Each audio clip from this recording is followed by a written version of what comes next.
Corona संकट की वजह से केंद्र सरकार को पूरे देश में लॉकडाउन लगाना पड़ा था। सरकार के इस फैसले से आर्थिक गतिविधियां थम गईं और अर्थव्यवस्था पूरी तरह से चरमरा गई। लॉकडाउन की वजह से इस वित्त वर्ष की पहली तिमाही में भारत की जीडीपी में 23.9% की भारी गिरावट दर्ज की गई।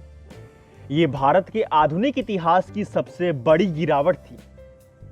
दरअसल जीडीपी में भारी गिरावट के बाद भारतीय अर्थव्यवस्था को लेकर चिंताएं गहराने लगीं।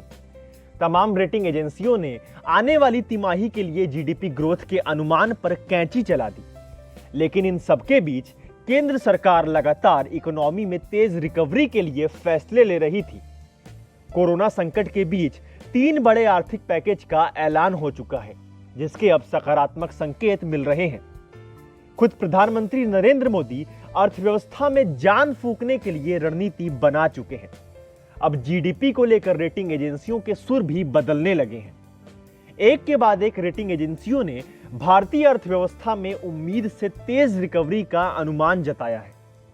ग्लोबल रिसर्च फर्म और रेटिंग एजेंसी गोल्डमैन सैक्स का कहना है कि अगले वित्त वर्ष में भारतीय अर्थव्यवस्था दुनिया में सबसे तेजी से ग्रोथ करेगी। गोल्डमैन सैक्स ने फाइनेंशियल ईयर 2021 के लिए भारत के जीडीपी अनुमान में सुधार किया है। गोल्डमैन सैक्स ने वित्त वर्ष 2020-21 के लिए भारत के इकोनॉमिक ग्रोथ के आकलन को सुधारते हुए अब -10.3% ग्रोथ का अनुमान लगाया है।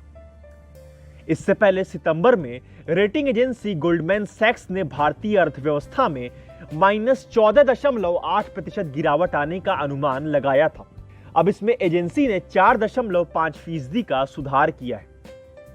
गोल्डमैन सैक्स ने अपनी रिपोर्ट में अगले वित्त वर्ष यानी 2021-22 में जीडीपी में 13% सुधार आने का अनुमान लगाया है।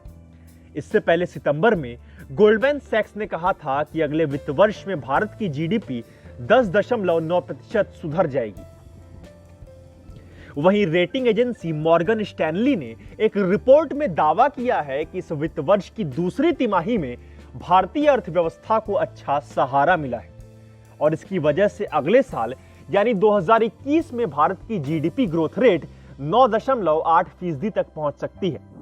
रिपोर्ट के अनुसार साल 2020 की चौथी तिमाही में भारतीय अर्थव्यवस्था कोरोना पूर्व के उत्पादन स्तर को हासिल कर लेगी।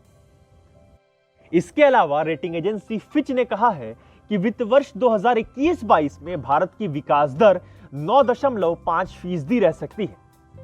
फिच रेटिंग्स ने कोरोना संकट के कारण चालू वित्त वर्ष 2020-21 में भारतीय अर्थव्यवस्था -10.5% रहने का अनुमान लगाया है।